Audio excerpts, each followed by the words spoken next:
open society. And we are, as a people, inherently and historically opposed to secret societies, to secret oaths, and to secret proceedings. I think a new world order is emerging. An inside job? How dare you? How dare you? To create, so to say, mass-produced models of human beings arranged in some kind of a scientific caste system. We shall go on to the end. We shall fight with growing confidence and growing strength in the air. We shall never surrender.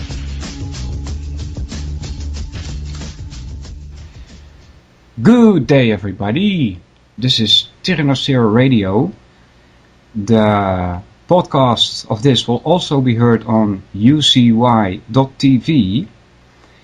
And my name is Walter Hendricks, also known as Solvinur. And today I have a very special guest. I'm really nervous. So, anyway, I have my guest here, Gene Odening. Welcome. Well, thank you for having me on, Walter, and there's absolutely nothing to be worried about.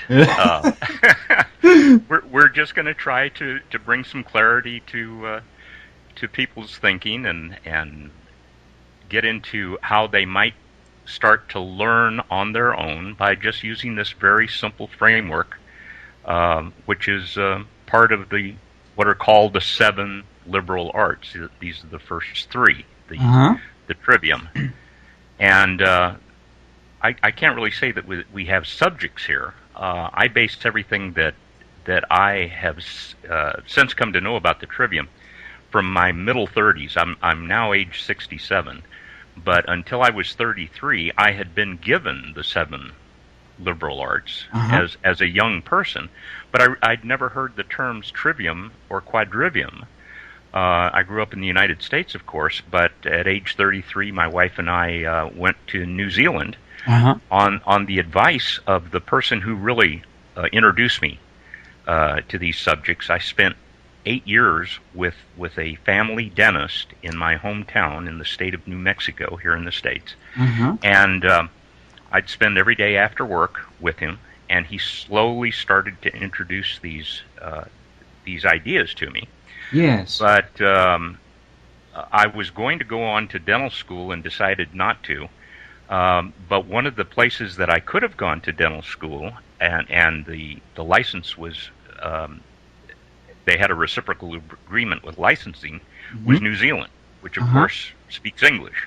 Yeah. So this particular dentist advised me to go to New Zealand, and it's a relatively small country, and we spent 6 months there, my wife and I, and we must have hit almost every library over there. And this, this mentor asked me to just look at the library, just go through the stacks of books, the nonfiction, and he said you'll be surprised at how many books over there you'll find that have British publishers that we wouldn't see in the United States. Oh. And it really was an eye-opener. Yeah. Just from the idea of publishing. Interesting. And and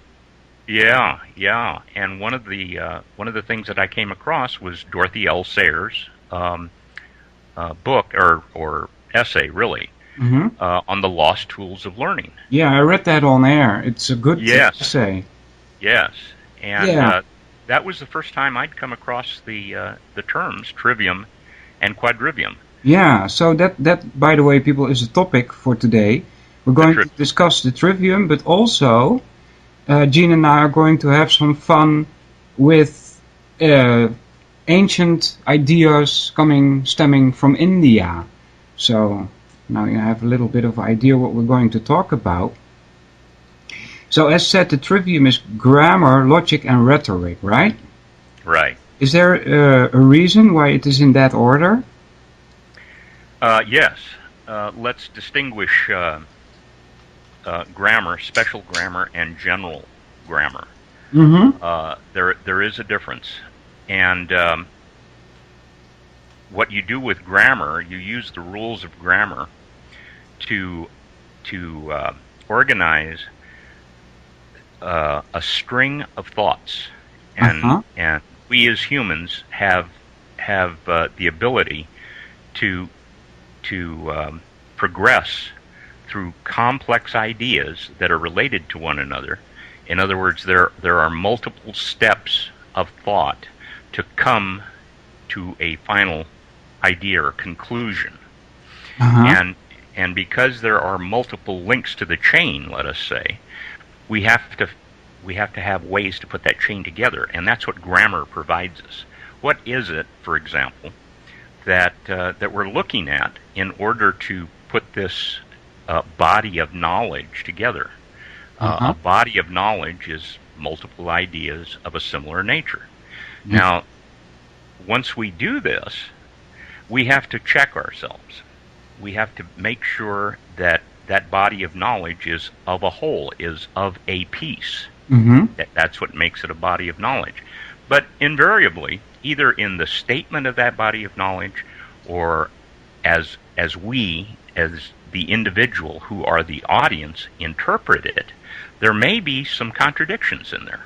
Yeah. So what you use logic, or I also use the ancient Greek term dialectic. I believe that this is the term that the ancient that Aristotle, for example, used, dialectic. And the idea is to have a system, and this is the system of logic, to look at the system of knowledge, which is grammar, and take the contradictions out. Now, taking contradictions out of a body of knowledge yields understanding.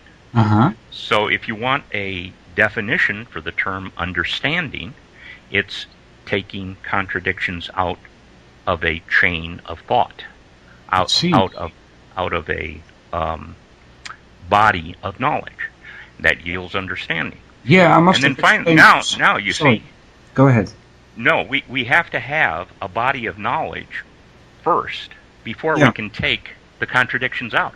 Yeah. So we don't want to start with this idea of using logic to take contradictions out. Take contradictions out of what? Yeah, exactly. That's why the first grammar. That's and why logic. Right. Yeah, and then, sorry to interrupt you, but I must have explained something wrong in previous podcasts about grammar and taking the contradictions out. I said that if you find contradictions, which will happen when you take in all the information there is regarding a certain topic, some of these so-called facts will not fit with each other. And I said, like, well, throw the facts out. That's not good, right? Well, if it depends on what the facts are. This is how you fact, develop for instance, that they say, well, the World Trade Center came down due to fire, but it came down in 11 seconds, and so that doesn't make sense to me. So I threw out the caused by fire. You see? Well, you're taking the contradiction out. Absolutely, okay. You did the proper thing. Okay. That is a contradiction. Okay. Now you don't start with grammar and then go to logic. You build your body of knowledge. You build the grammar up, and you incrementally do just what you did. Here's something that doesn't fit. Now you're using logic. The systematic. There is a system to this, which we'll discuss. But you systematically take it out, and then you come back to knowledge. I see. Okay. You see, it's like a spiral. You go back and forth.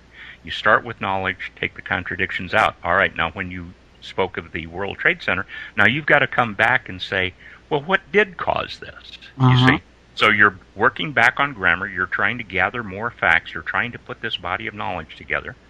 And then you may subject it to the process of logic or dialectic, asking questions. Does everything follow? Yeah. Another definition for logic is the art of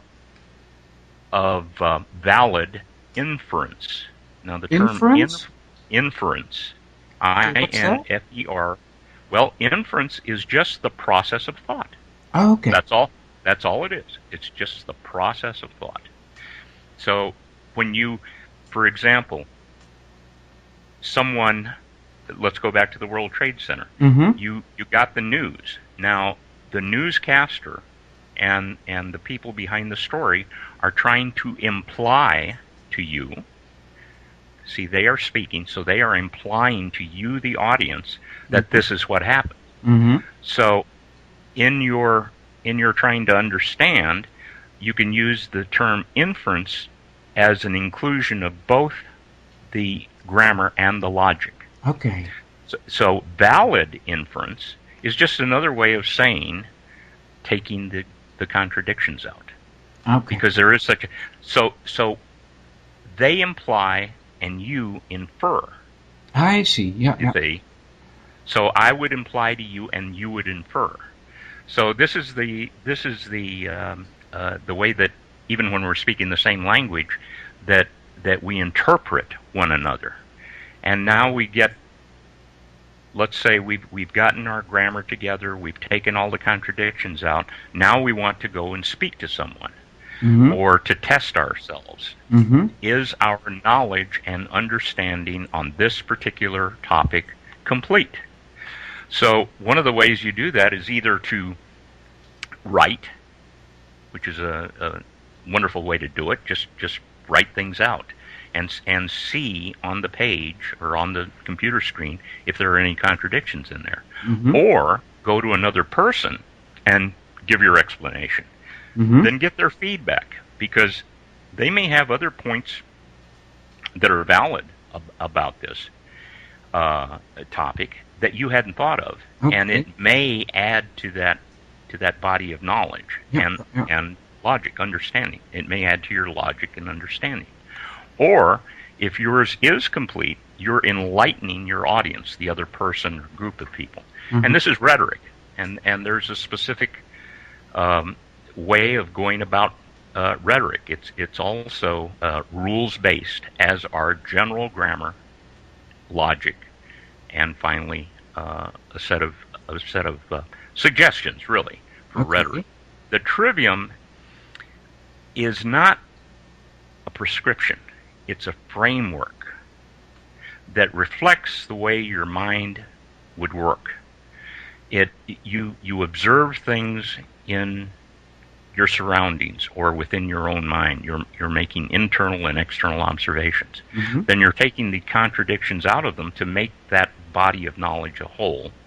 And then finally, you're using that knowledge and understanding in the real world. When you speak to another person or you write something down, you're back in the real world here trying to explain something. Yeah. Now, the best way to tie everything together, and this was given to me also by this mentor when I was, 14 or 15, but he gave me this sentence, and this will start to explain to you the difference between general and special grammar. Mm-hmm. And the sentence was a definition of existence. And here's the way it goes.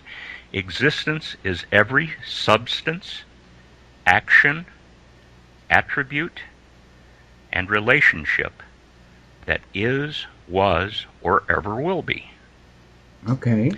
Now that's a pretty broad statement. Can you think of a bigger answer or a bigger question to ask than what is? No. See? So this is an answer to that question of what is. Well, another way to put this, and you'll see why general grammar is really the rules of grammar itself, whereas special grammar is the rules of grammar in a particular language or a discipline, like a scientific discipline like biology or physics, which has its own set of specialized terms, its own lexicon. Mm-hmm.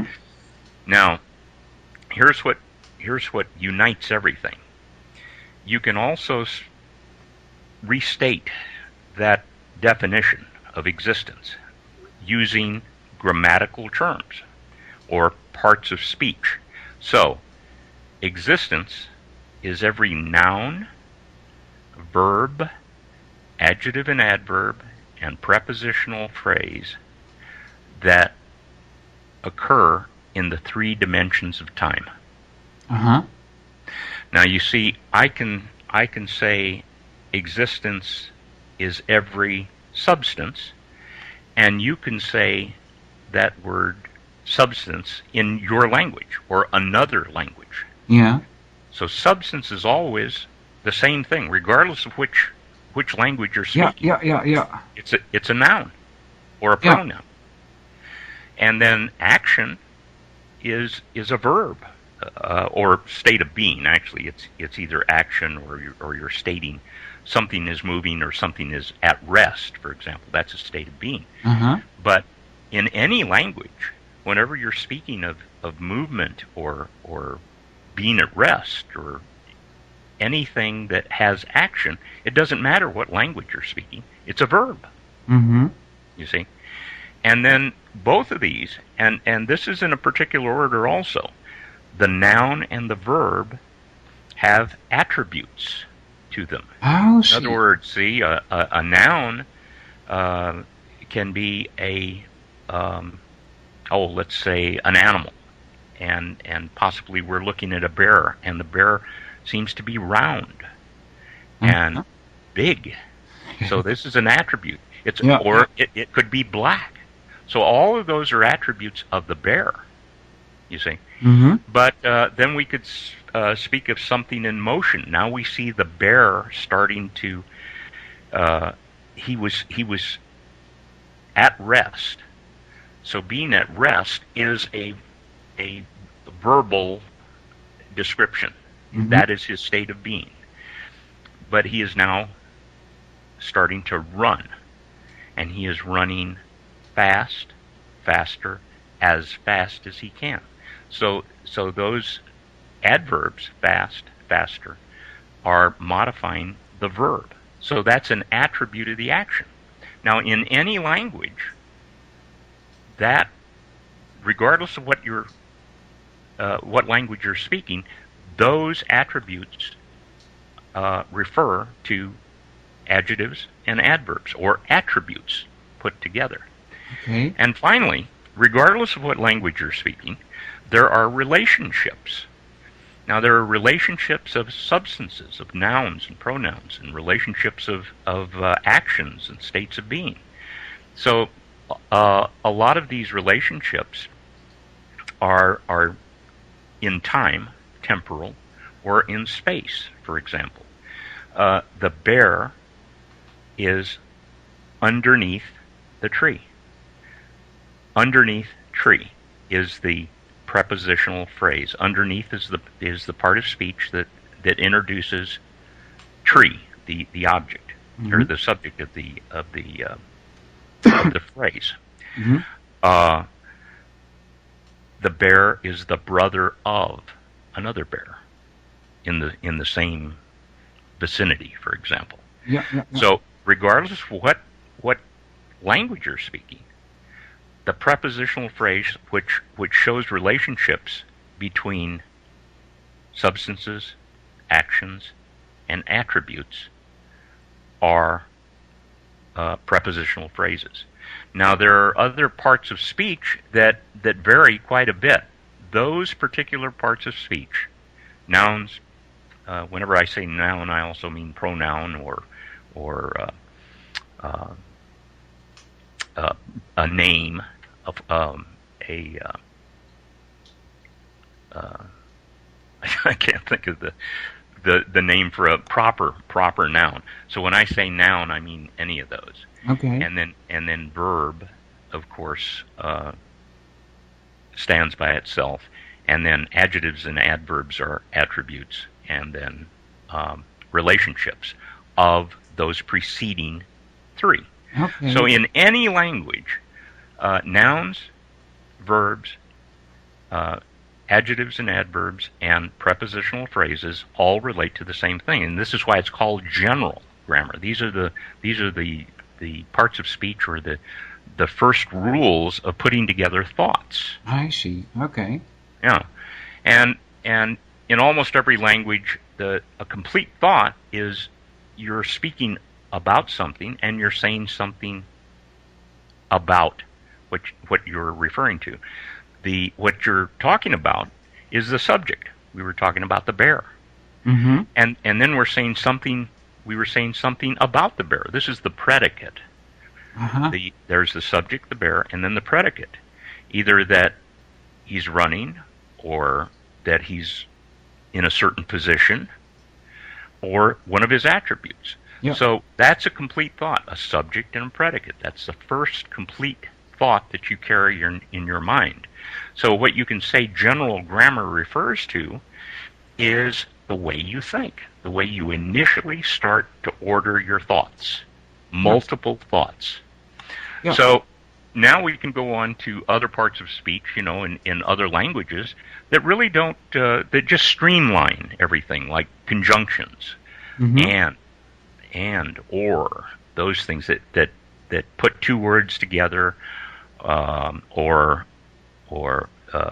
two clauses, two phrases. But these are words that really don't stand by themselves, Mm-hmm. as do the nouns, verbs, adjectives, adverbs, and prepositional phrases. Yeah. For example, a preposition, the word that introduces the phrase by itself, of what, above, see what. Yeah. These words do not stand by themselves. They need something else to go with them, and Yeah. these are called rather than terms of existence, which we just gave a description for. These are called terms of consciousness, Oh. and they lead to streamlining your thought. Conjunctions,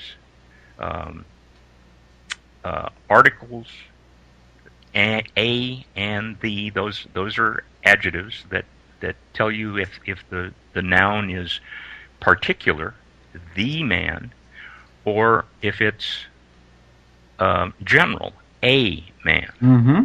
See? So these are just modifiers, and we can say that general grammar refers specifically to words or concepts of existence, which were those that I first listed. And then there are these other modifiers, and various languages have different types of modifiers, but we use that for thinking economically in a particular language. Uh-huh. Like, my only language is English, but I'm told that you can be much more succinct in almost any other language, because English has so many terms that have multiple meanings, Uh-huh.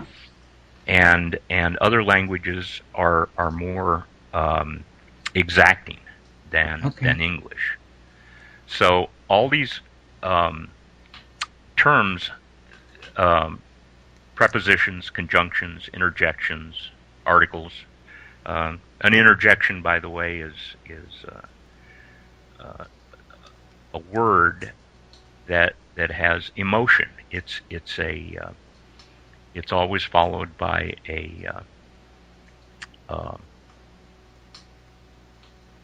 an exclamation point. So it's an exclamatory interjection, Uh-huh. and it's the only complete thought that only requires one word. And it was probably, if you think about it, once I explain it, it was probably the very first words that were uttered. And an exclamatory interjection is something like "wow," Uh-huh.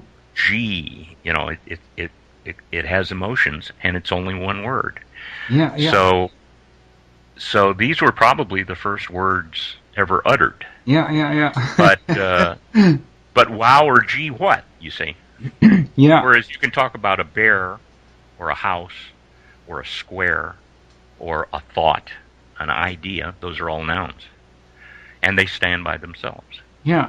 So far this sounds like an explanation regarding language, right? Yes. Well, we've got to connect language with thought. Yeah, yeah.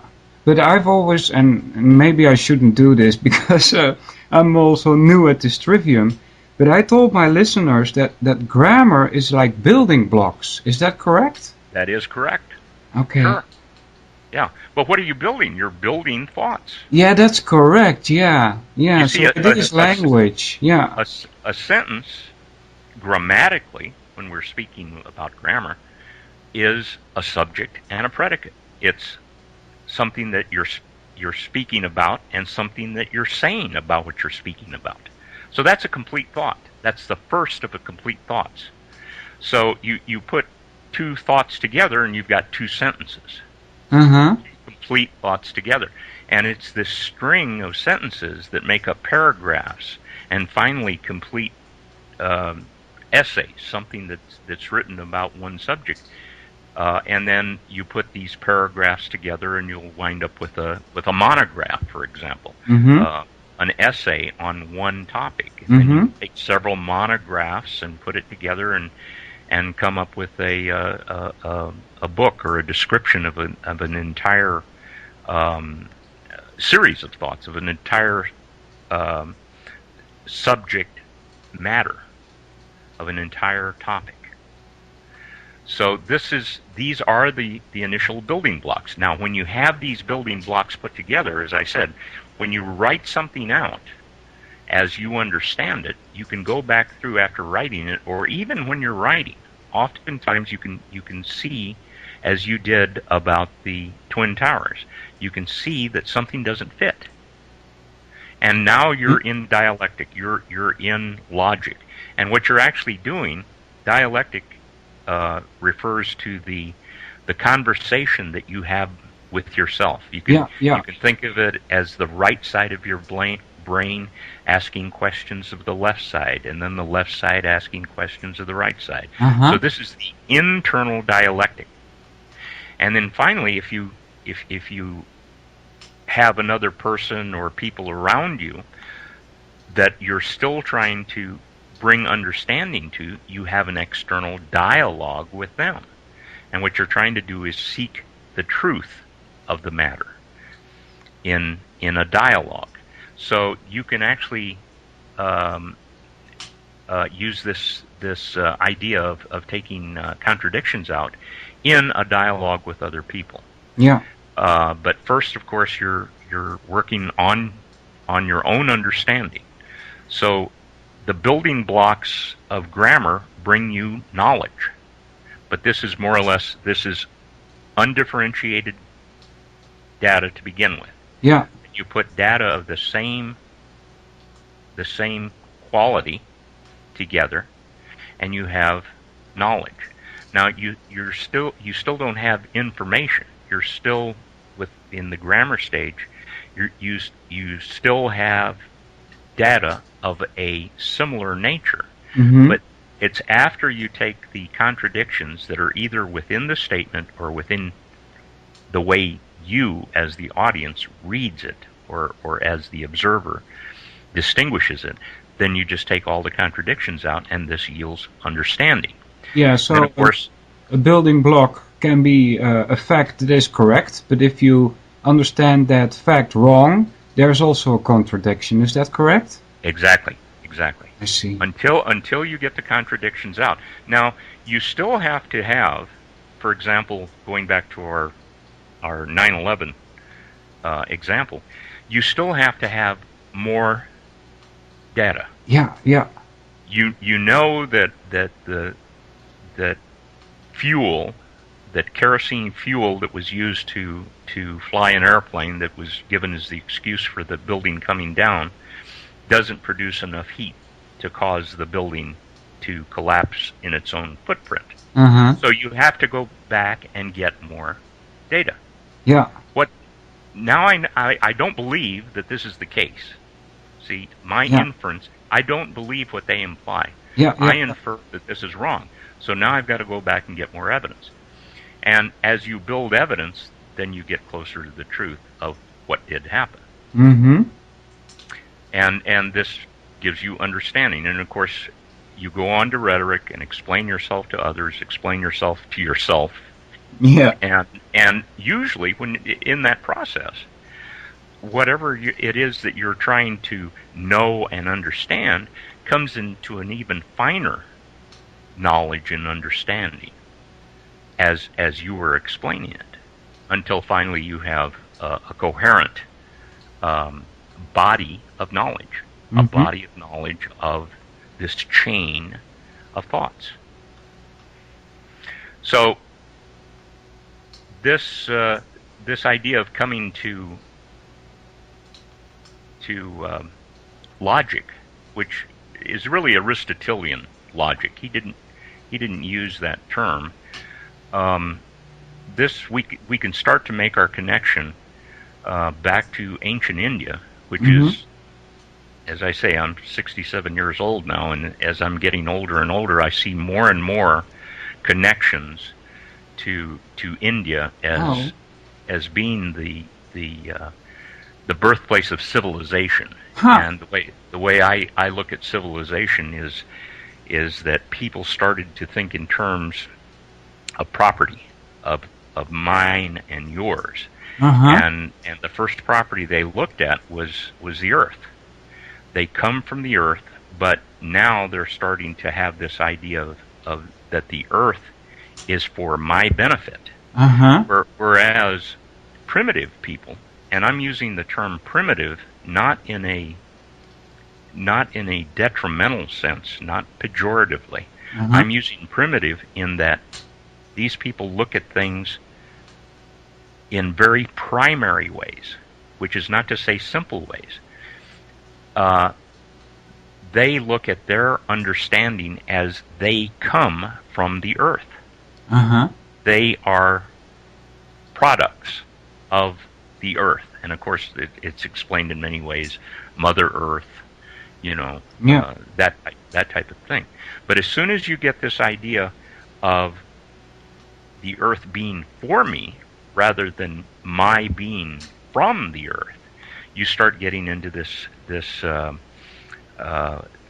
situation where you're going to have conflicts when you start this idea of ownership. And I'm not saying that ownership is detrimental. This is what separates us from other life on Earth. But we're still in the process of eliminating our contradictions. As I look at it, we're still in the childhood of civilization, which is, as I say, is not necessarily a bad, evil, or a detrimental condition. It's just that we're working our way through it until finally we can get to this point of harmony with ourselves, with our neighbors, and with the earth, with where we come from.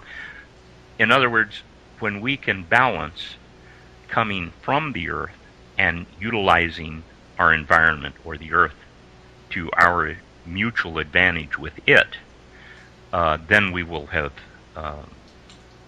come out of our childhood into our adolescence, I suppose we could say, or into our early adulthood. But I see that as I speak to people from India, that they have a different perspective than we as Westerners do. And most of the people that I've interviewed are from the third caste. If you're familiar with their caste system, they have four major castes. Well, the people that are overseas that I've known in the United States and in New Zealand and in other travels that I've come across, they're from the third caste, which is the agricultural, the merchant, and the artisans. And they're not involved in their political situation at all. Of course, the caste right above them, the second caste, is the warrior caste. And then the caste above them is the priestly and judicial caste, the Brahmins. And these are the Brahmins are the ones that have the complete big picture of their civilization and manipulate the castes underneath them to their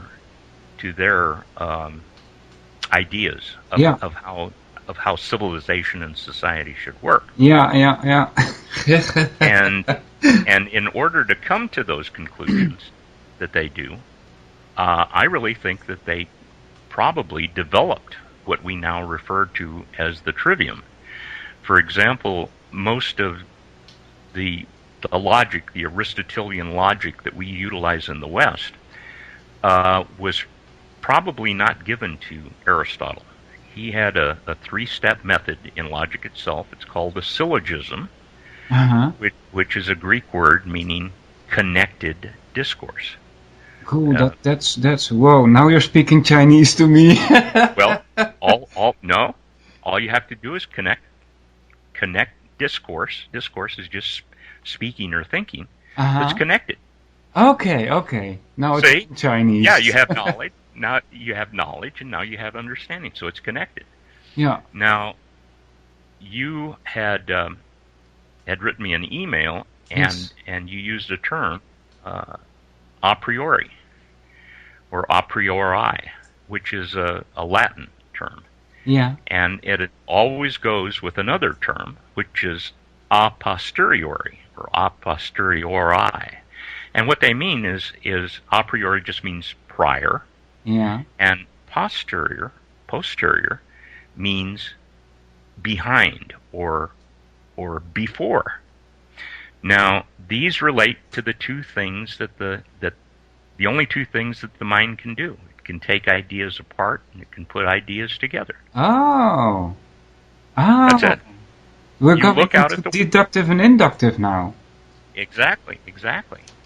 So, and these terms, and they're kind of unfortunate terms that have come down to us from the Middle Ages, from when Latin was generally used by scholars, by the followers of Thomas Aquinas, who are called the scholastics. But when you induce, when you put things together in your mind, what you do is you observe. Yeah. Let's go back to our bear. There's a bear standing there, and right next to it is a fox. Well, these seem to not have exactly the same characteristics. And then you see another animal come up to join these two, and it looks like this bear over here, and a third one that looks like that. So you put it all together and you come up with a concept, bear. Mm-hmm. You've taken three particular instances and then come up with this concept and a word, bear. Okay. So the mind is putting particular observations together in a generalization. And the generalization is this term, bear. So at some point, we get an entire subject matter. We get an entire body together that distinguishes animals, for example, and we look at their various characteristics, and at some point we've gathered so much data of all these animals that we can now take them apart into different species. So now we can talk about bears and foxes and fish and birds. And this is deducing from, in other words, we're taking apart. Okay. We're taking apart what we had induced at first. Yeah, So it's a dance. Yeah, it's a dance, really. Zoology is the study of animals.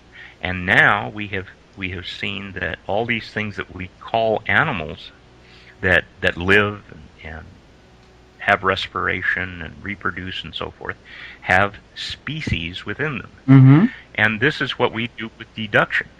Well, this is a priori.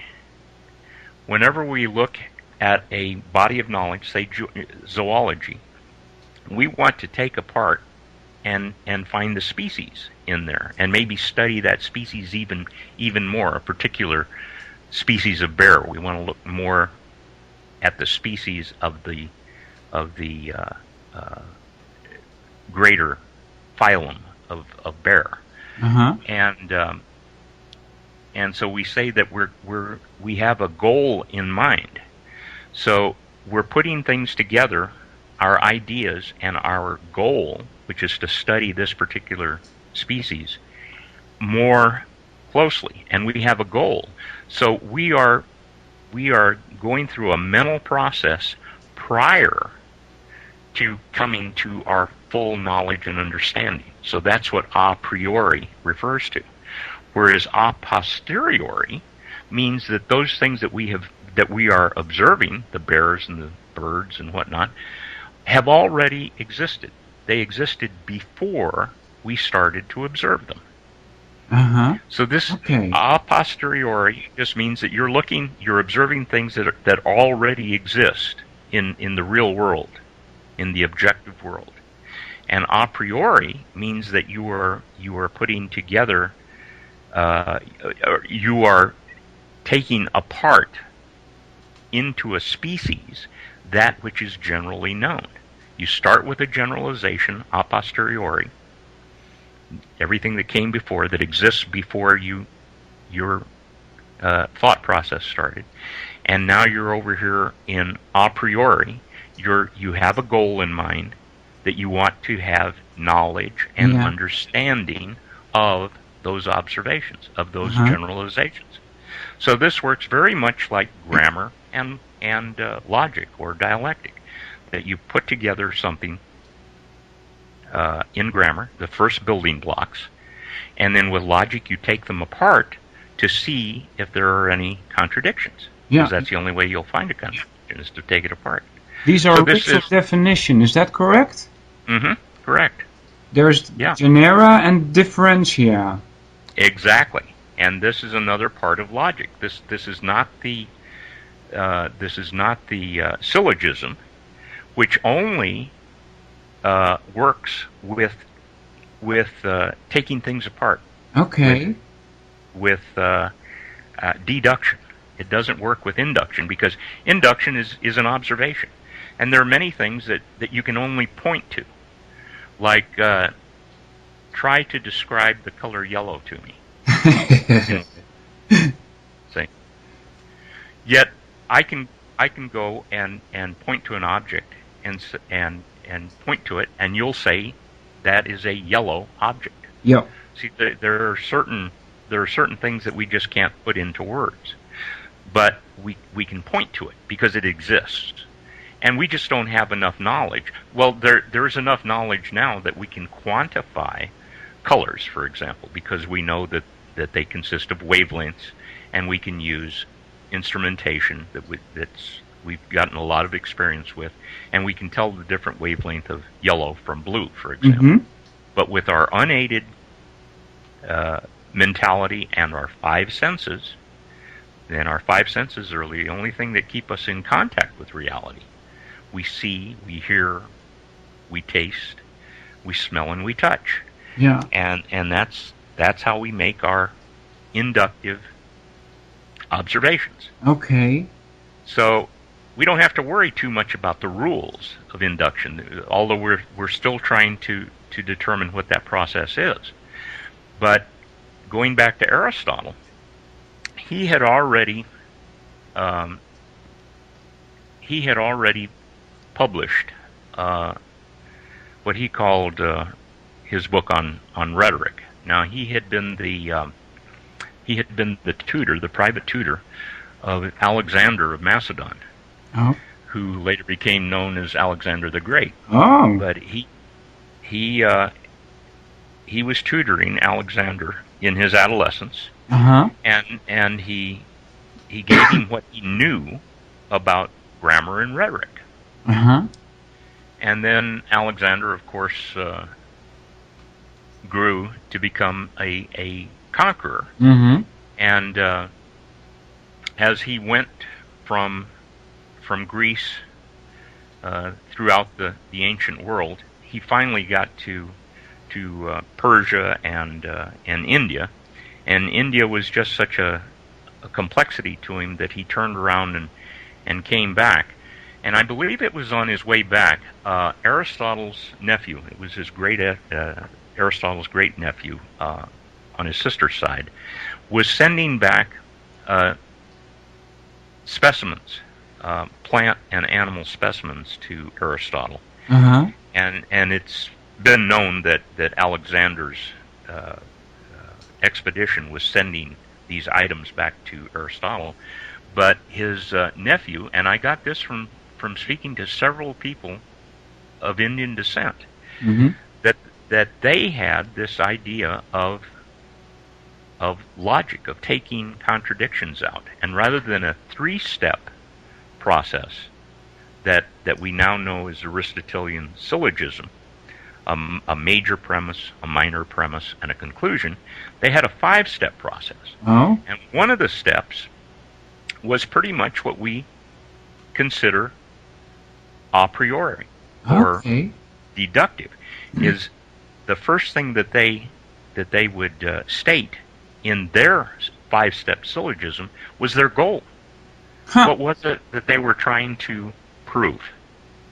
And Aristotle evidently got this 5-step system sent to him by his nephew, and he pared it down. He streamlined it to these 3 terms because it was easier to utilize. But you can go to the internet and do a word search on 5-step or just Indian logic, and it will be explained to you, and you can contrast the Indian syllogism with the Aristotelian syllogism. So here was Aristotle, who had published his book on rhetoric, and he had already taught this to Alexander. And when Alexander got word that Aristotle had published his treatise back in Athens, he wrote him a letter and said that he wished no harm to Aristotle, but he said Aristotle has acted improperly. Because he says, now what do I have when I'm relating to my enemies? He has no way of using rhetoric to overcome what he sees as his opposition to the that he's fighting. And it's said that it was shortly thereafter that he had Aristotle's nephew executed. Oh. Yeah. Hey, as long as we are on this topic, I have one question that a listener sent me. You mind if I ask this? Oh, please do. Oh, no, this is not so nice of me. I had the question in my email and I unfortunately closed it. Let me open this for a sec. And I'm really looking forward, because we're already 1 hour gone here, to a little bit of discussion about Indian philosophy, because I have a lot of trouble with them, to be honest with you. Well, I do too, and it's not with the people that are in the Vaishya caste. These are the believers. It's just like I don't have trouble with people that belong to any of the bureaucratic churches. Yeah. You know, the Western churches. Usually the believers have a sense of ethics, a moral code that they feel that they're getting from their religion. But it's the people that lead these religions. Yeah, indeed. I don't care which one it is. And I think that all of these bureaucratic religions have gotten their impetus from India.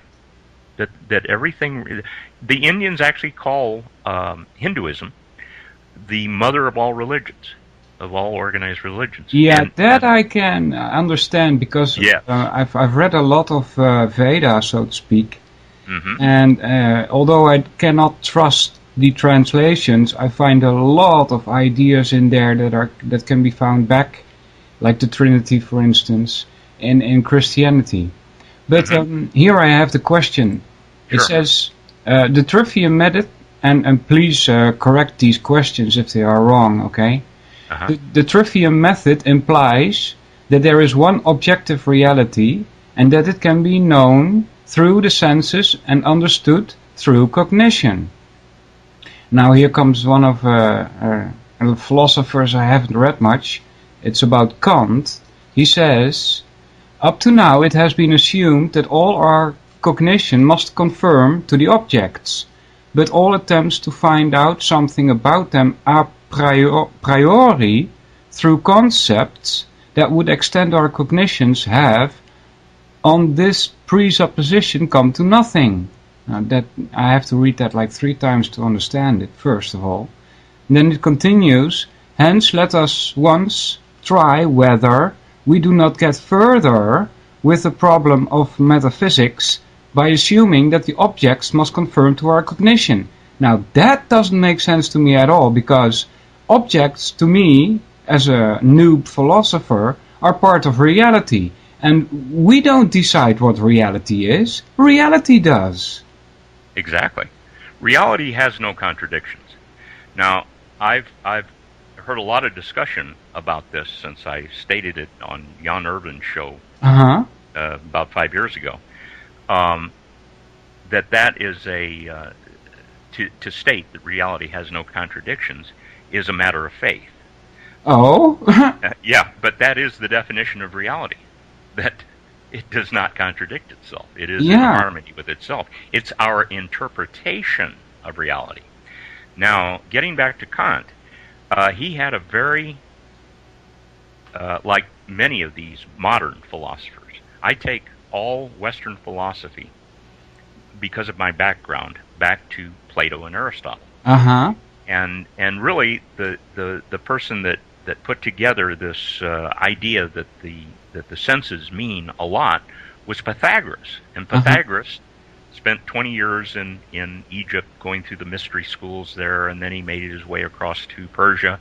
And lo and behold, where was his last stop? India. Pythagoras came back from India to start up his philosophical and religious school that utilized number, essentially, that the world can be quantified as well as qualified, and he came up with what we now know as the Pythagorean theorem. Of the 3, 4, 5 triangle, the scaling, which means it's doesn't have any two sides alike, but the squares of the right angle, it's a right angle triangle, the squares of the right angle add up to the square of the hypotenuse. And this is the Pythagorean theorem. Well, that also came from India. It just came down to us as the Pythagorean theorem. And what Pythagoras was saying, and this is where you get the idea of the trivium and the quadrivium, the 3, 4, 5. The 3 is the trivium, the number 4 side is a quadrivium, and the 5 is the 5 senses with which we see objective reality. There were a number of philosophers in his time, and maybe we should give the definition of philosophy, which is looking at the thing itself.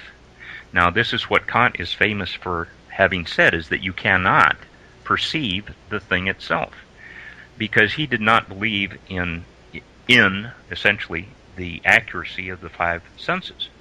Well, again, it's not the 5 senses; it's our interpretation of the input from one of those 5 senses. It's our misinterpretation. But he comes from a long line, from a very long line of tradition, which we in the West call the sophists, the school of sophistry in ancient Greece, who stated that knowledge to humans is impossible. They were true skeptics. They believed in nothing. So the question is, if they state that, as does Kant, that knowledge is impossible, then we should take them. How do they know that? If knowledge is impossible to us, how do they know that knowledge? That's a contradiction in itself. There you go. So as soon as you see a contradiction, and Kant has, I think, many imaginative and useful things to say. I haven't studied him that much because he's so difficult to read, but he's very consistent. And I think he was promoted by the church, essentially, to overcome a problem that the church was having first with Giordano Bruno, who looked at the heliocentric idea of the universe, that the universe didn't revolve around the Earth but around the sun, as Copernicus had suggested. And then Galileo comes along and demonstrates things like that heavy objects fall at the same rate as light objects. Yeah, amazing. Well, now the problem that the church had with this is now you could go and test for yourself. You didn't have to listen to what the church fathers were saying was reality. You could go look for yourself, and this was dangerous to their way of thinking at the time. Yeah. And so you had to say that Bruno was dabbling in black magic, and he was burned at the stake.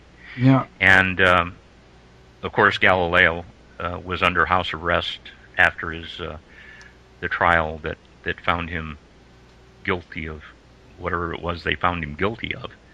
I understand that in 1998, the church finally officially recognized that he was right. Yeah. What he was proposing.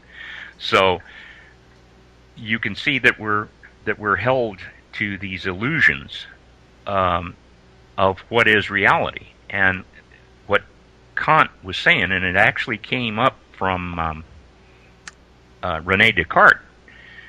What Kant was saying was that you need an authority to tell you what reality is, because you cannot trust your senses. Yeah, that would help the church very much. Right.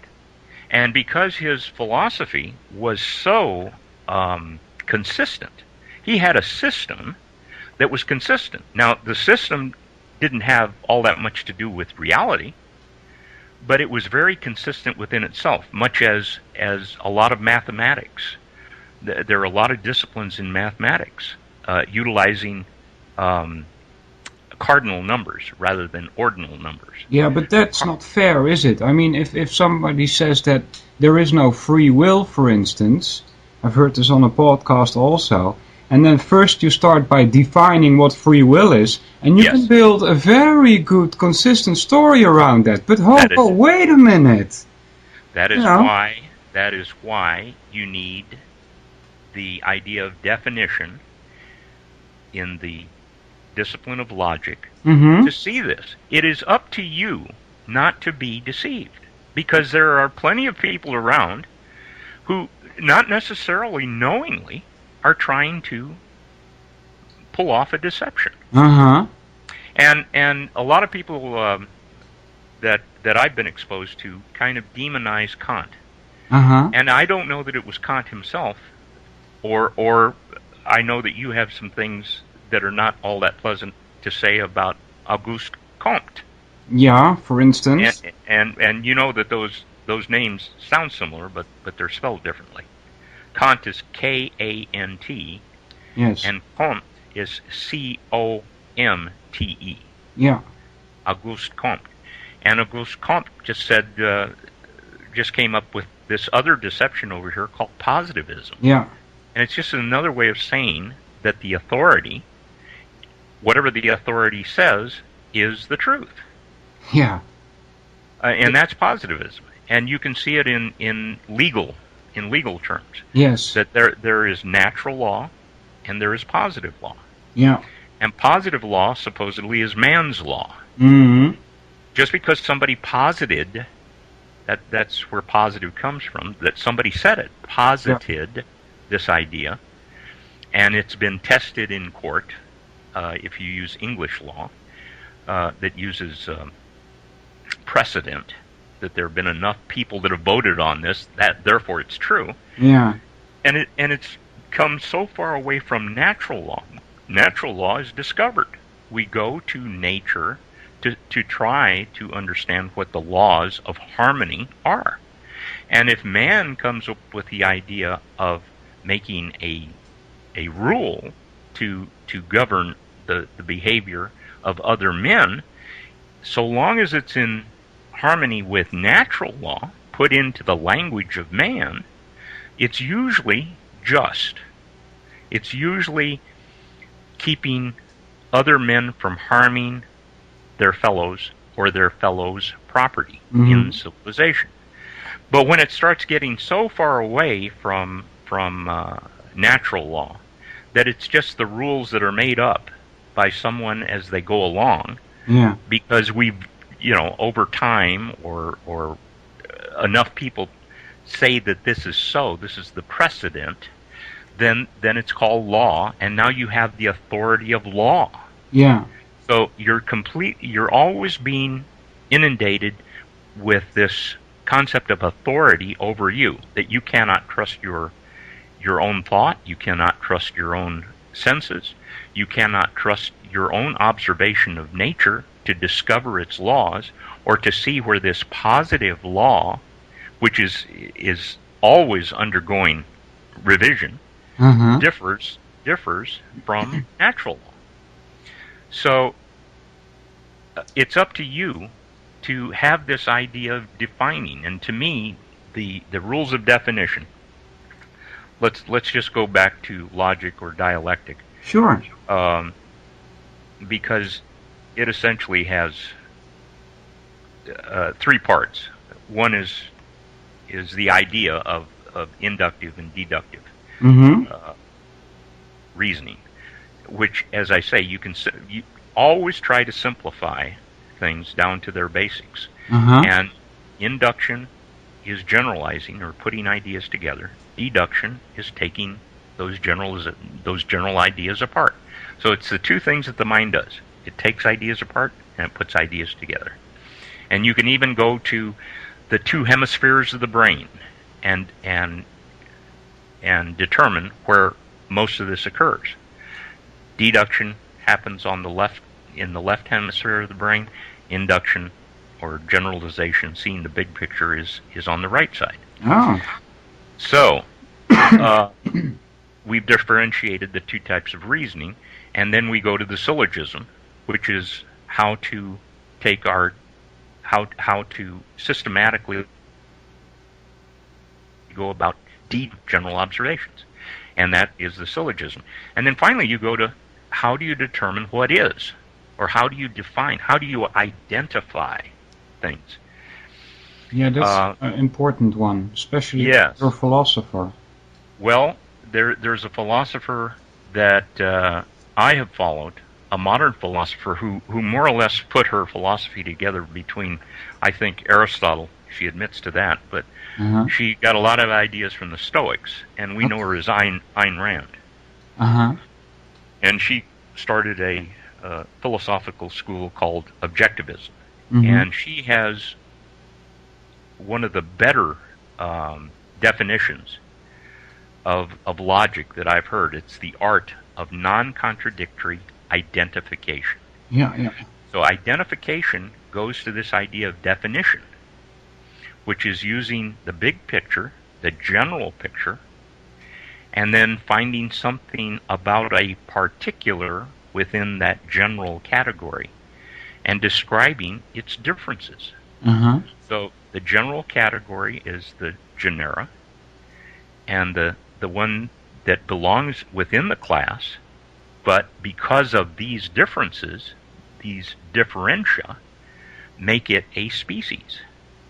So we have a general category of bear, for example, the genera of bear, but there are some bears that are white and they live in northern climes, and there are others that are black and they live in different latitudes, and there are some that are smaller, and there are some that are in the southern hemisphere that are smaller yet. So these are the species of the genera, and we differentiate those species by using this process of looking at the big picture, then finding the particulars within that genera, and stating what the differences within the general category is. And this gives us a definition. It identifies what it is. It identifies a black bear from a polar bear. Yeah. So it's, again, this dance that I'm speaking of. that you look at the big picture and the small picture.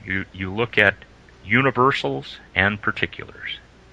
And really this goes throughout this method, and it's really the way that your mind naturally works. It's looking at general surroundings and then distinguishing what is within that general surrounding and seeing how that harmonizes with what is.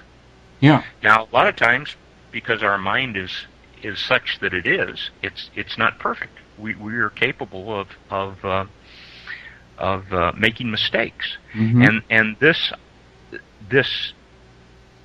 system, this trivium system, is, as we go through life, is trying to alleviate those mistakes as you go forward in time, because the more you utilize it, the more effective it becomes. So the earlier you start in life, the easier this process comes to you. As I say, it is a natural process. Yeah. And the way to look at this is as a computer. That there is input, there is processing, and then there's output, and they're all interrelated. In a computer, the input would be the scanner or the keyboard. You're putting the grammar into the memory of the computer, and then it's the computer logic which finds those things that are similar, processes it. So your central and peripheral processors will do this idea of having a general look at it and then pulling out the specifics or finding the differences in there. Yeah. And you get the output, which is on the screen or the printer. Yeah. Now, what we are given through our various institutions, institutions of influence, is we're given input, and we're supposed to memorize that and simply parrot it. So all we're really going through life doing is taking in input and then having output. We take in the story about 9/11 and we accept it without being critical about it, without thinking it through, and then we start to espouse, we as individuals and groups of individuals, saying, aha, this is what happened. These planes hit those buildings, they collapsed because of the fuel that was being burned in the building, and we go on about whatever we go on about. Yeah. So if we take back this process in the middle here of non-contradictory identification, this really is the core of the trivium, which is this idea of dialectic, of having this conversation, looking at the big picture, finding differences with members within it, and seeing the specialized applications. And this gives us understanding. When the specialized application falls into the general category, because of its differences, we can make general statements about it, and then back to the specialty. And this is the progress that man has made through time, especially since the beginning of civilization, where we have the impetus. We have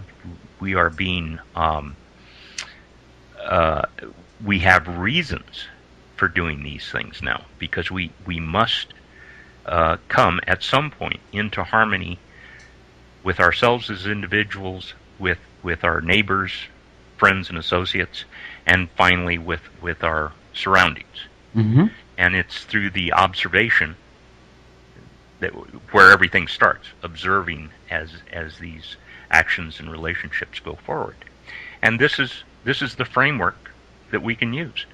Now, the thing that has made the trivium, I think, come to the forefront in the last few years is mostly due to the work of Jan Irvin, who saw what the first three portions of logic do, which is to produce this list of logical fallacies, informal logical fallacies.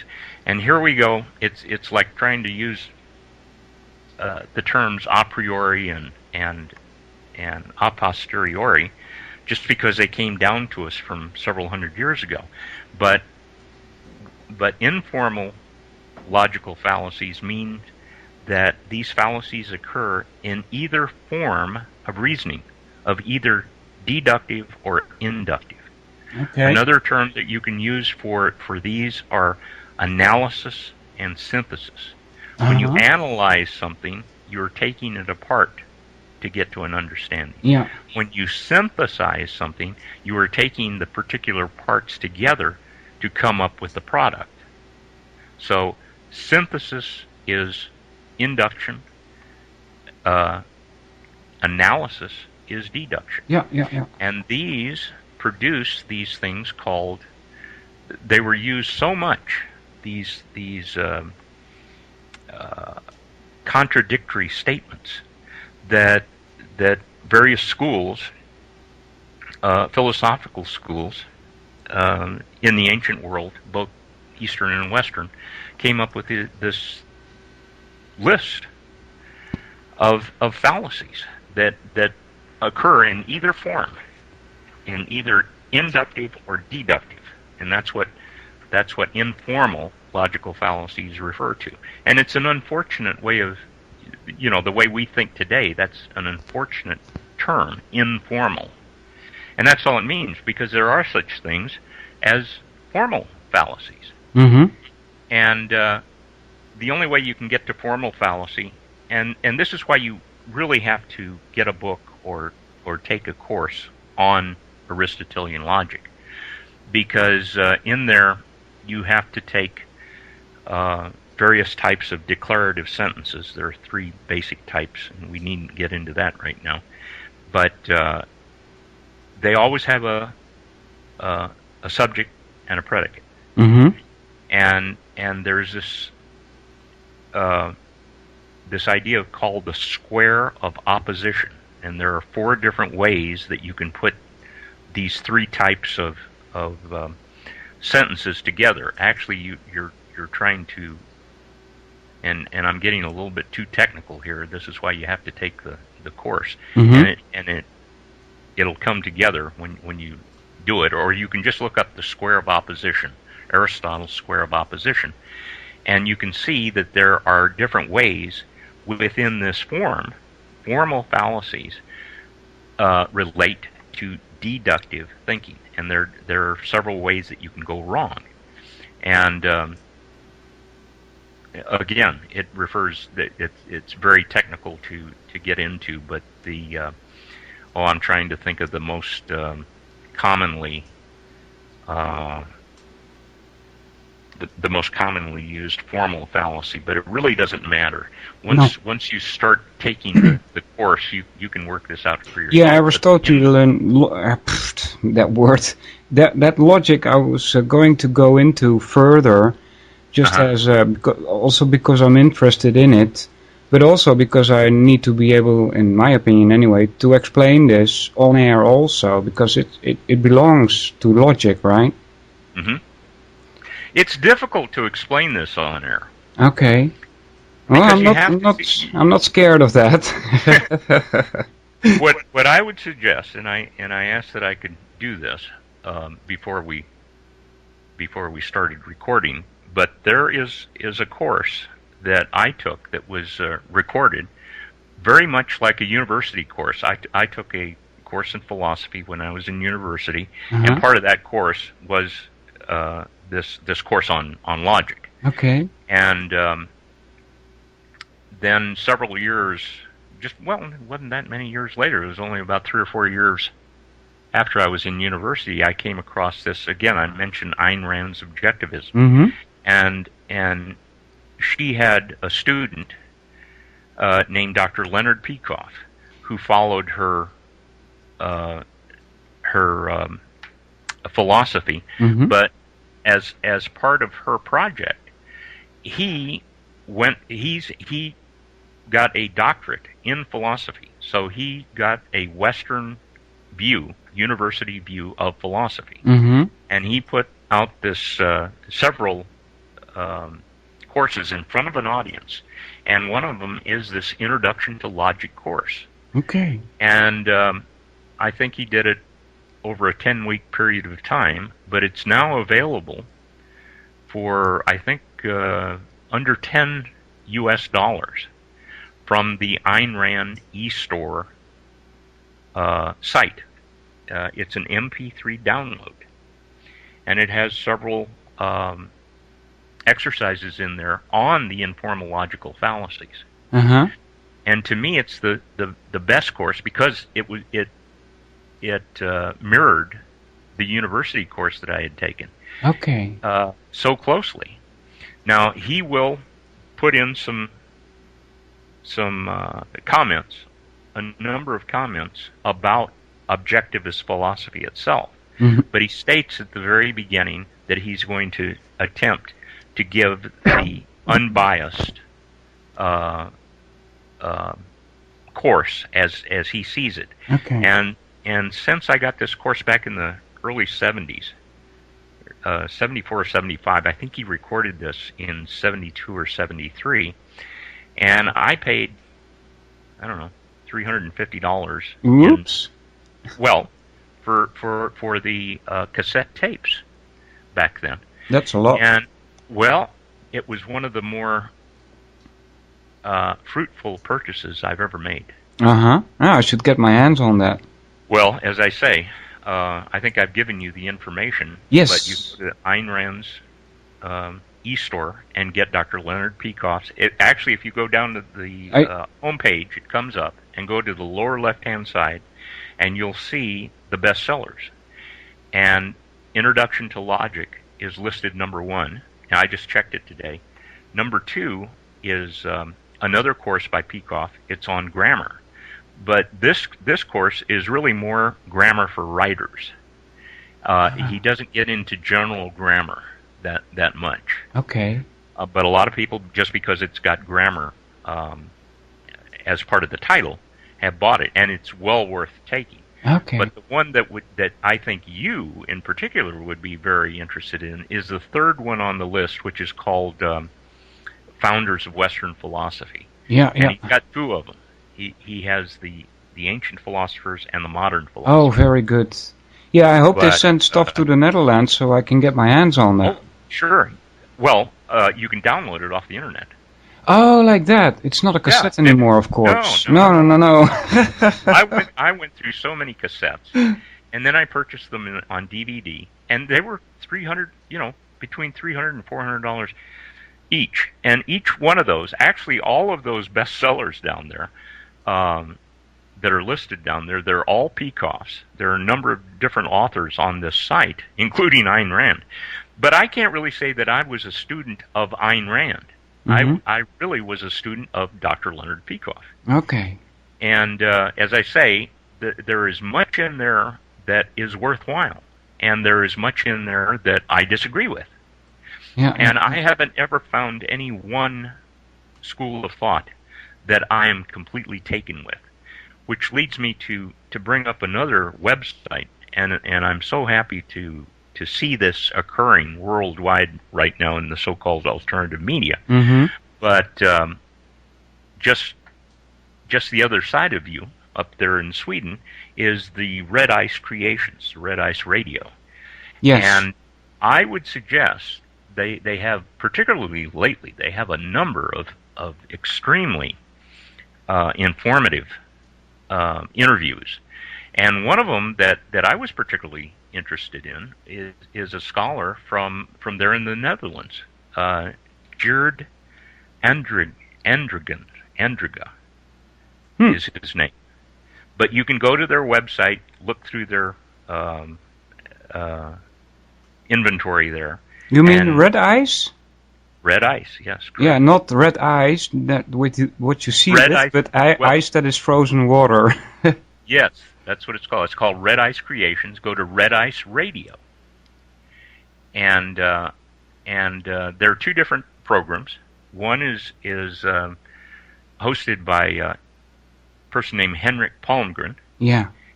And the other one is called Radio 314, and that is hosted by Lana Locktuff. I believe is the way you pronounce her name. But I would suggest going through, particularly, as I say, their last several episodes. And one of them is on bureaucracy by this Dutch scholar who teaches at one of the universities, which I found fascinating. Yeah. But there are just a number of things there. But one of the things that I went through the other day was when you get to their site, up top there are a number of tabs, and I just read the tab called About Red Ice Creations. Mm-hmm. And there is stated, as you go through the entire statement, and I've heard you in your presentations echoing much of what they're trying to get their audience to come across, is to question things. Yeah. And don't, for example, at the very end, he says, don't throw the baby out with the bathwater. Yeah, exactly. In other words, even the Brahmins, who have brought so much superstition to us through India and through religion, even they had much constructive to say. Yeah. In fact, I've come to believe that anything that man makes, that anything that has come from the mind of man, because it's not in complete harmony with nature, because we are fallible beings, there is a constructive use, there is an absent-minded misuse. In other words, people being useful fools by misinterpretation, and then there is abuse of this thing. And one of the places you can see that is, getting back to the trivium, in rhetoric. Rhetoric is a terribly two-edged sword, because it can be used constructively or destructively. Yeah. Convincing people, like you had mentioned, one of the dangerous tenets of having this idea of immortality, that we have an immortal soul that has come out of India. Yeah. And here I've got to say that there are different sensibilities in the United States than there are in Europe or other parts of the world. And you had mentioned something to me in your one of our first email exchanges, and you said it was dangerous. Yes. What has come up, you weren't specific, but you said what has come up in Indian philosophy, telling people that they have an immortal soul, and therefore, if I, the authority, tell you to go kill one of your kinsmen under my authority, not to worry about it, because that person has an earthly body, and that's all that you're destroying, and his soul will go on. And in fact, you may even be doing him a favor, because he may come back with this idea of reincarnation. He may come back in a higher caste, or in a different or a higher planet, or a higher planet, whatever. Yeah. But I had never heard that in the United States. I've understood that this idea of selling you on immortality to do less than constructive things is dangerous. But I had never heard that until I went to New Zealand, and I was speaking to someone from Australia. So that is a sensibility that has not come about in the United States. That this idea of immortality, and you're doing somebody a favor by killing them in war or whatever, is a terrible deception. Yeah. Terrible deception. Do you mind if I quote you a part of a verse from the Bhagavad Gita? Because you talk about what reality is, right? Yes.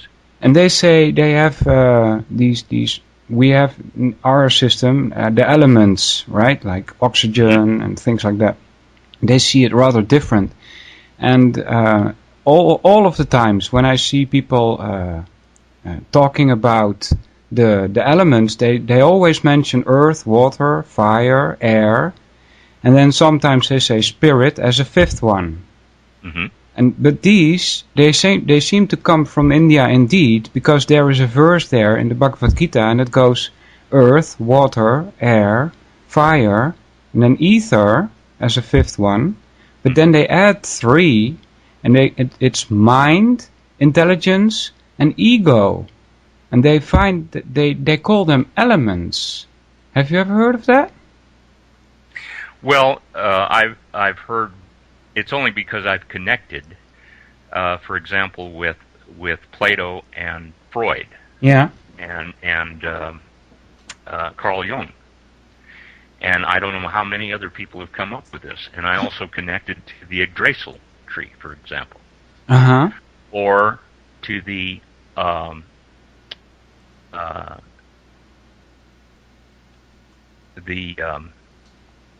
what's the Greek oracle at Delphi. Yeah.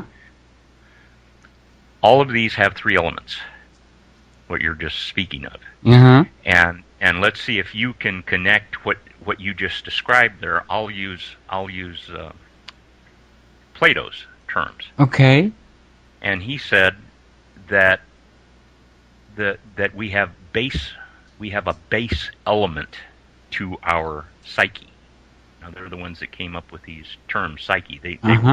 They were goddesses or sub-goddesses or something, or Psyche herself was the one who came up with mind. And so the base element is a beast, and this is where your appetites are. So this is your appetitive self, and your appetites can get you into a lot of trouble, but these are the things that can lead to your survival. Like you have an appetite for food, you have an appetite for shelter, you have an appetite for safety, you have an appetite for sex. And unchecked, these appetites can lead you astray because you're not conforming to either your surroundings or the people that surround you. But you can alleviate these with the second part of your psyche, which is the will.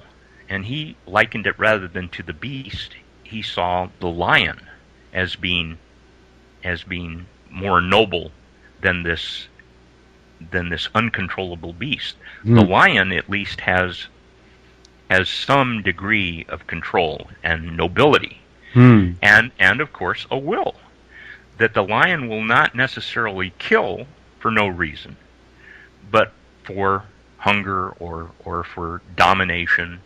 But it always has the rudiments of a purpose. So this is the second part. And then finally, there is the higher mind, or the mind of the philosopher. And this is the one that you can actually control. And this is where the higher people, the natural masters, he saw things as people being either naturally masters and natural slaves. Yeah, leaders and followers. Right.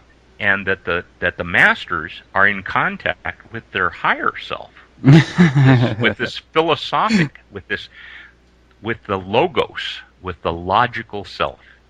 And this is the one that you can cultivate. And of course, how do you cultivate it? You cultivate it essentially through the trivium. Yeah. You see. Now, Freud took exactly the same thing, and he had the Ich, the Mensch, and the Übermensch. And in Latin that was translated to be the id, the it. You see, the man, the Mensch, and the Overman, or the Superman. Yeah. And these correlate exactly. Although he uses the term man, where Plato used the term lion, the willful self, the ego. So there is the id, and in fact, Plato actually called the slavish part of the population, as he saw them, he called them the its. Yeah. They're all its. Yeah, that's why I don't like him. Well, right. And here we go up to Freud, and he has the id, or the ich, the it, yeah, the man, and the Superman. Then a person, of course, who was influenced by Freud is Carl Jung, and he has the shadow. The shadow correlates to the beast and to the id. Okay. And there's not much you can do about the shadow except accept it. It is part of your psyche. Uh-huh. And then the next one up is the child. And this connects to Freud's ego and to Plato's lion. And the child, you see, has some degree of control, but it's immature. Uh-huh. It's not fully volitional. He can't make good. And then finally, the third part, which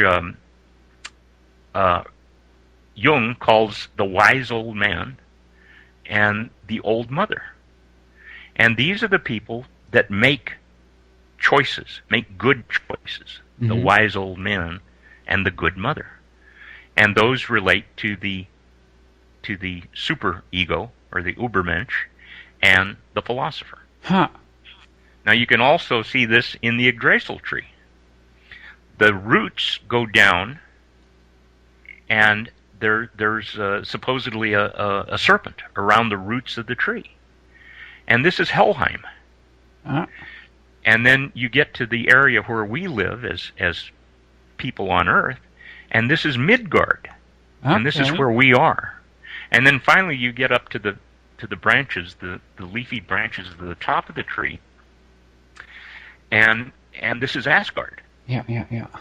This is heaven, and this is where those who die valiantly in battle are part of Asgard in the special place called Valhalla. Yeah. Now, the Yggdrasil tree is used in the bigger sense, in the general sense, as explaining the universe, the Earth, that there is this place beneath, which is hell, where we get the English term hell from Helheim, and then Midgard, which is right in the middle, and this is Earth, and finally Asgard is the heavens. Uh-huh. But it also describes what Plato was describing about the psyche. And in modern brain science, and you've all heard this, is that we have three parts of the brain that are built on top of one another. Mm-hmm. And the base part of the brain we often call the reptilian complex. Yeah. And reptiles have only instinct, only base appetites. They have no will of their own. In fact, when they're cold-blooded, when the temperature goes down to a certain level, they become completely inactive. They go into a hibernation state. Mm-hmm. So they have almost no control. But then you go up to the second part of the brain, and oftentimes we call it the mammal complex, which is built on top of the reptile complex. Well, the mammal complex is where we have this idea of will, where we start to have emotions. And there's a reason for emotions if you just look at the children of mammals. They have an extended childhood after birth, and usually it's the mother that has an attachment and needs a motivation to take care of that child. Yeah. So this is where emotions come in. That mammals were probably the first creatures to have emotions for these various reasons. This is the lion. The lion is a mammal, and it's got the rudiments of will, just like a child has the rudiments of will, can make choices, but often immature choices. You've made a lot of connections to those last three, mind, intelligence, and ego. Yeah, and finally, we have the neocortex, the new part of the brain, which is the philosophic part, which is the one that we can cultivate. This is where we can actually take control through study, and through implementation. And this, of course, is the upper part of the brain, which, as I understand it, almost all mammals have. One of the interesting things is, of the five senses, reptiles have four. And in the mammalian complex, of the brain, which is built on top of the reptile, Yeah. we have the sense of smell. Mm-mm. So reptiles can only taste. That's why you often see them flicking their tongues out. They Yeah, can yeah, taste, yeah. but they can't smell. And so those are our five senses within the reptilian and mammalian complexes. Yeah. And then we have the part where free will exists. If we make the conscious effort to utilize Yeah. the neocortex, to become philosophers, to look at things in themselves rather than looking to authority. Yeah.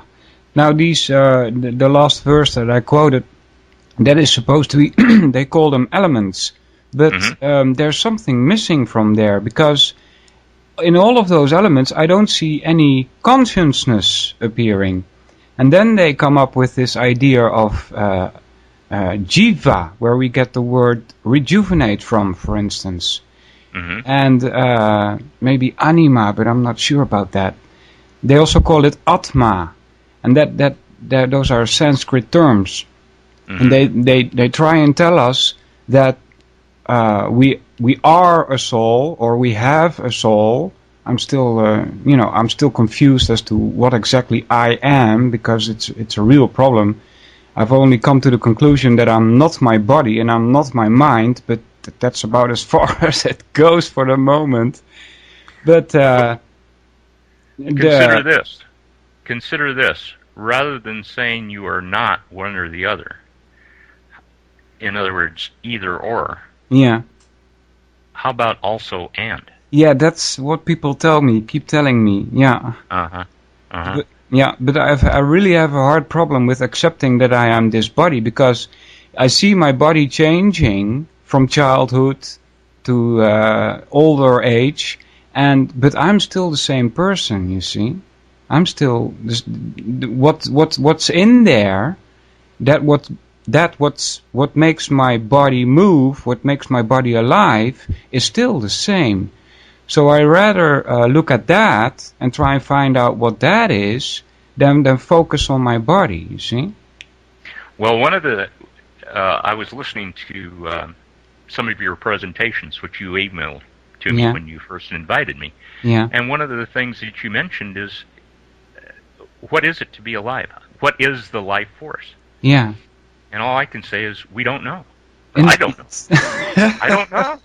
We don't know, right? No, but that's why we're trying to progress.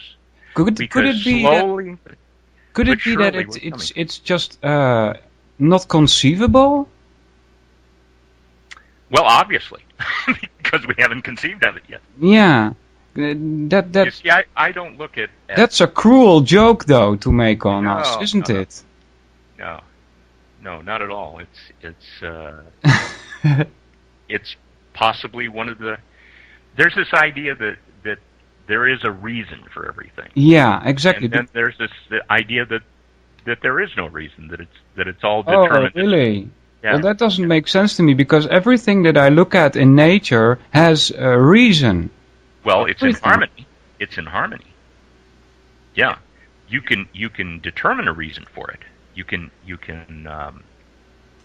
interpret that it has a reason. Yeah, like for instance the sun and its planets. It's obvious that the sun is there to enlighten and warm the planets. It's not so hard, is it? But when you look at the overall picture, what is it? I mean, what is it doing there? One of the basic mysteries to me is what animates life. Because here we are, this group of chemicals, essentially, that have a finite existence, that have a beginning, a birth, have a life, we maintain for a while. Yeah.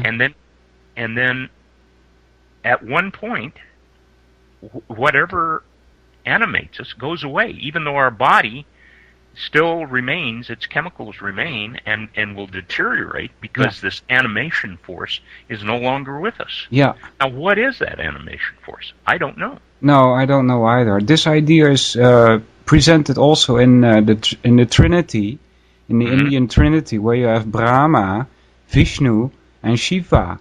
And Brahma is the creator, and Vishnu keeps it all going, and Shiva is the destructor.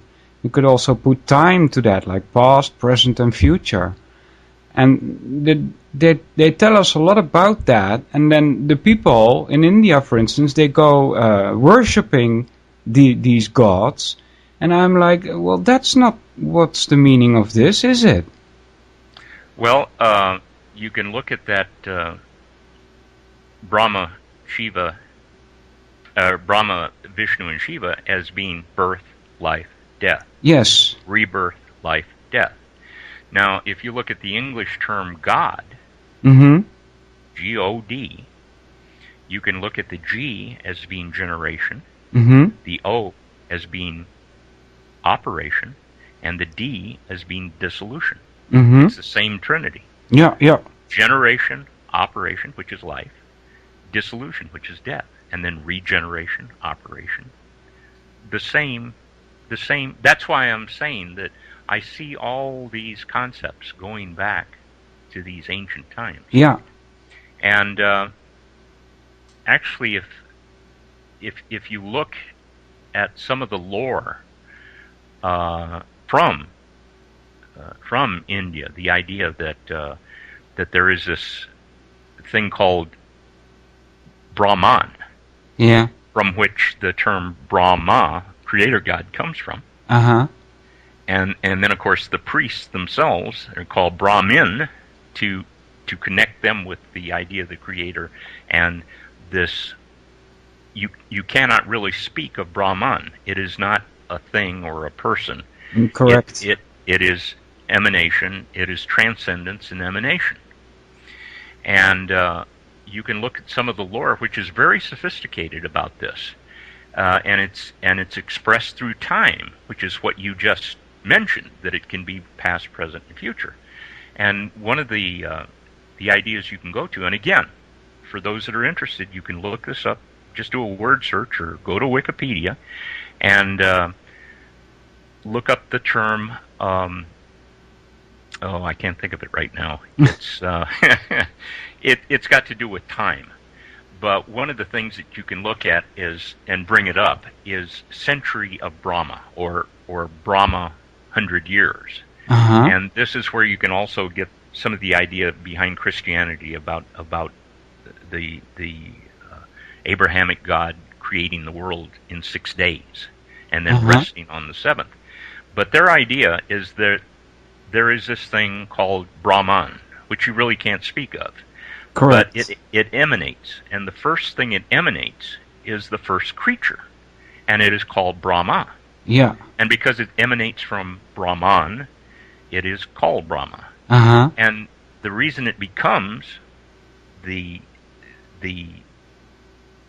lot of times you can't even use the term God, the avatar of creation, is the first thing it does is it creates its opposite. So what is the opposite of creation? Destruction. Death or destruction.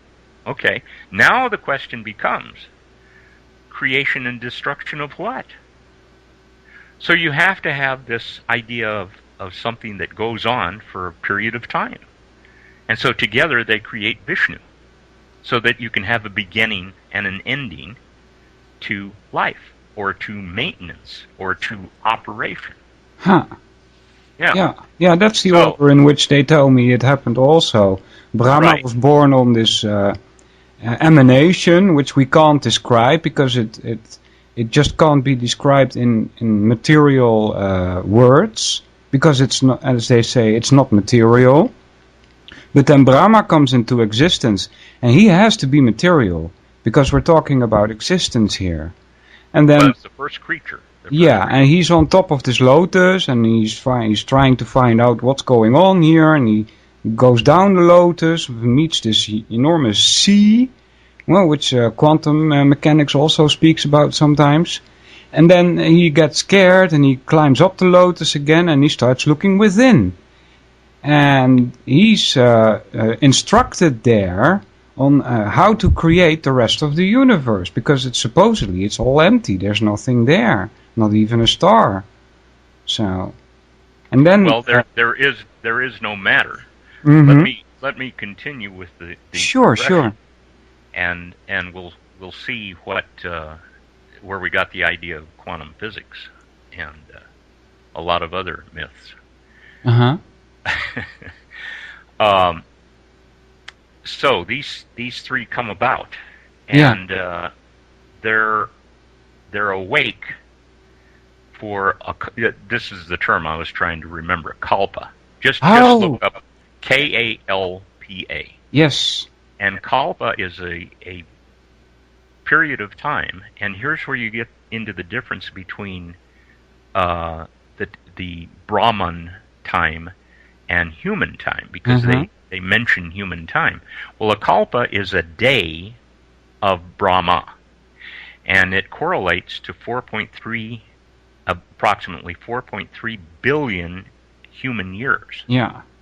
What we consider today and several thousand years back in India as a human year. Yeah. So at the end of that kalpa, there is a time for Brahma to go to sleep. Yeah. For the next kalpa, which is the Brahma night, and it's exactly the same period as a Brahma day. Yeah. Well, so Brahma goes to sleep first, and then Vishnu, and what happens is Shiva is the last one to fall into sleep, and he destroys all life within the universe. Yeah. So all there is inanimate matter. There is no life for that particular kalpa. There are stars, inanimate material in the universe.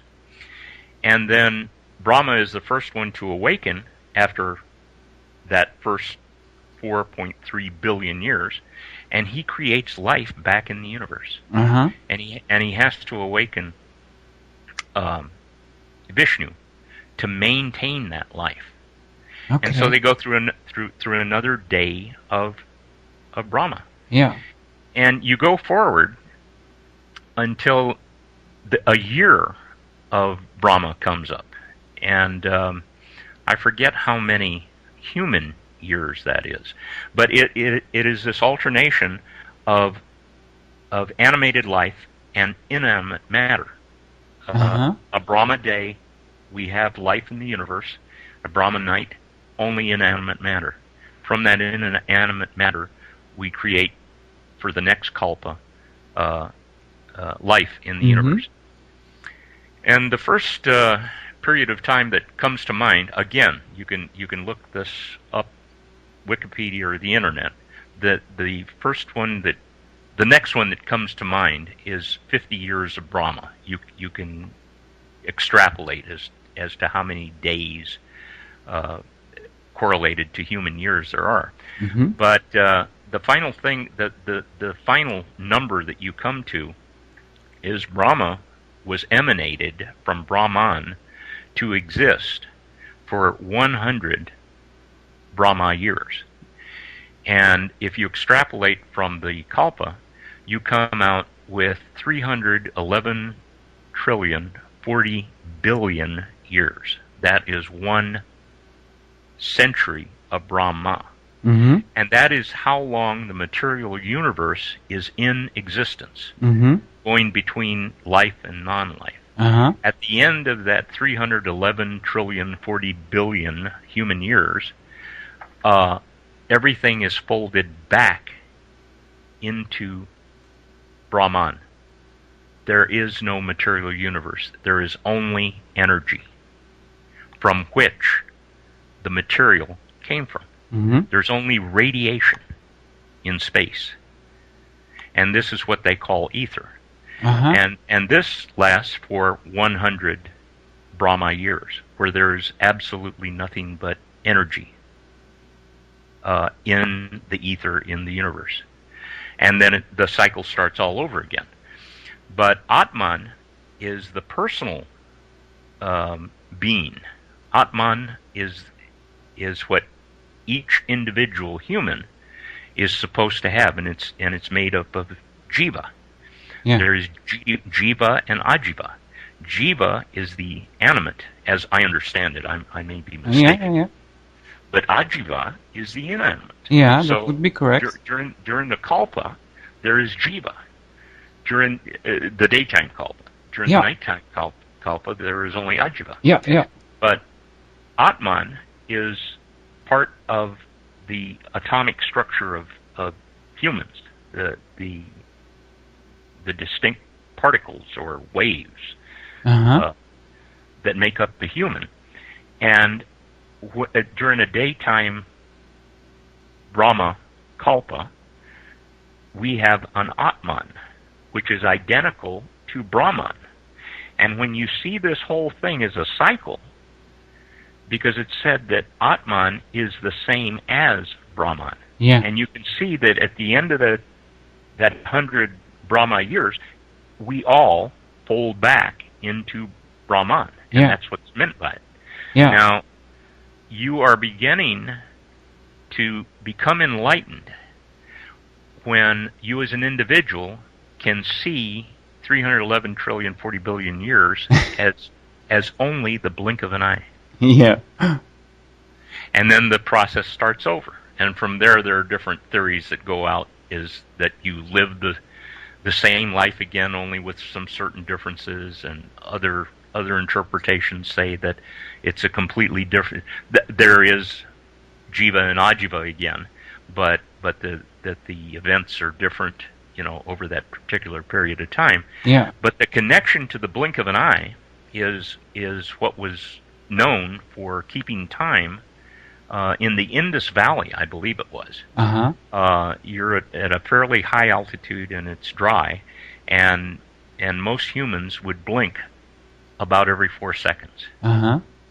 So this is the connection between the smaller time frame, which is the blink of an eye, and there are several terms for it, three different terms that I know of, just can't think of it. But this is the blink of an eye as compared to the 311 trillion 400 billion or 40 billion years. Okay. Yeah.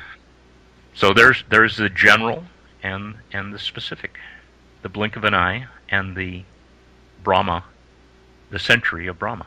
Okay. And because this mirrors the way we think, you can actually start to piece this back together with this idea of our computer mind, input, processing, and output. Yeah. Okay. Oh, Mr. Gene, we've almost completed 2 hours and time flew by, I must say. And we never even got to rhetoric, really. No, that's too bad, but I'm afraid we're going to have to call it for today, because that's all the airtime I have. Well, we've covered a number of years here, so. Yeah. Is there anything, any website you want to mention, or anything else you must say?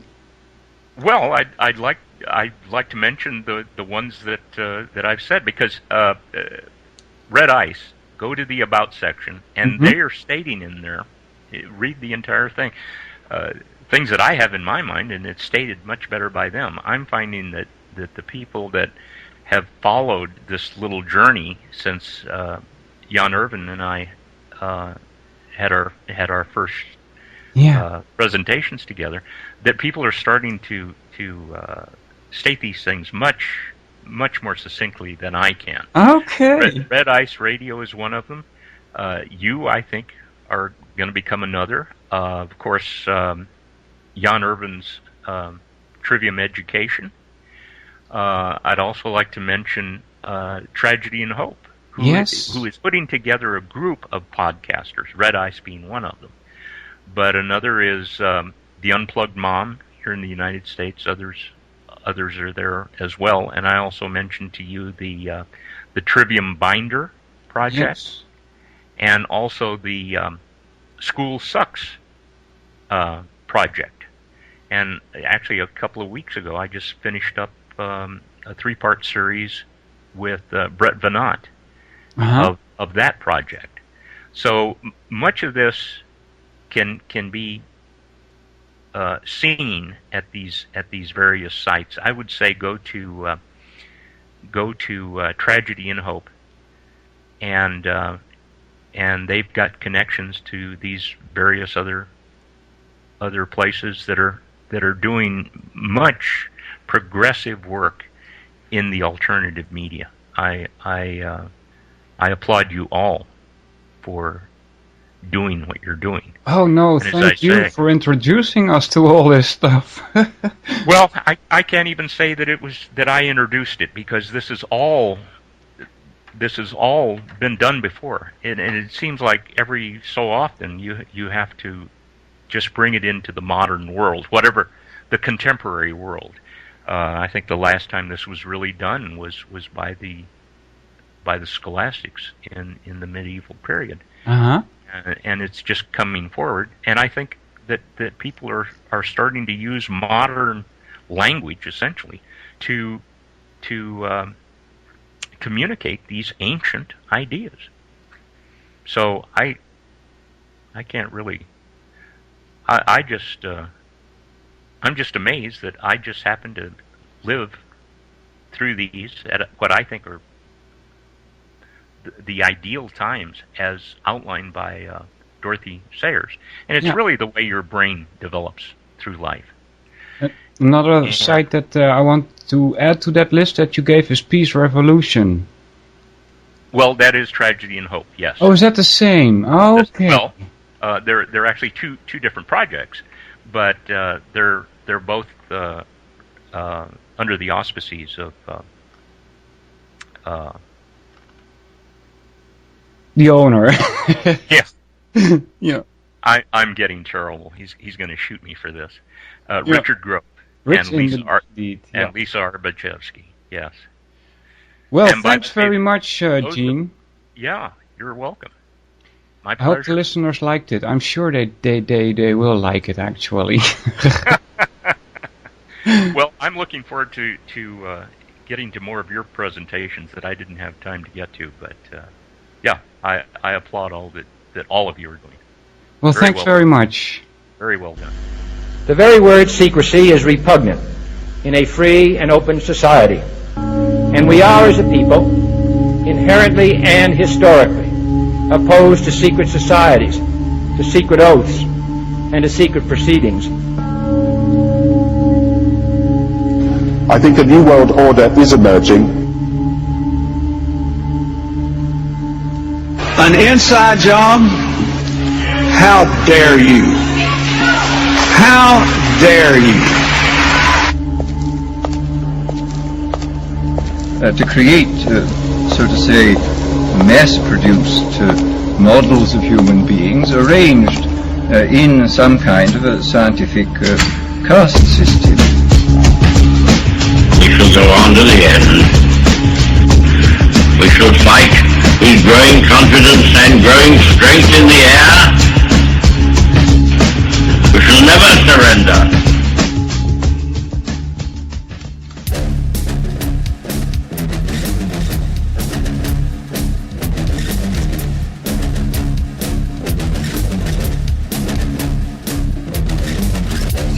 Obama, on one side, has been a rather aggressive president in the area of drones. And, wouldn't you regard that as surprising? No, it's something we developed on our watch. We had the drone platform. And he uses it. Well, and so did we. But we always, we were the ones that put together the drone with the weapon system. Initially, they were unarmed.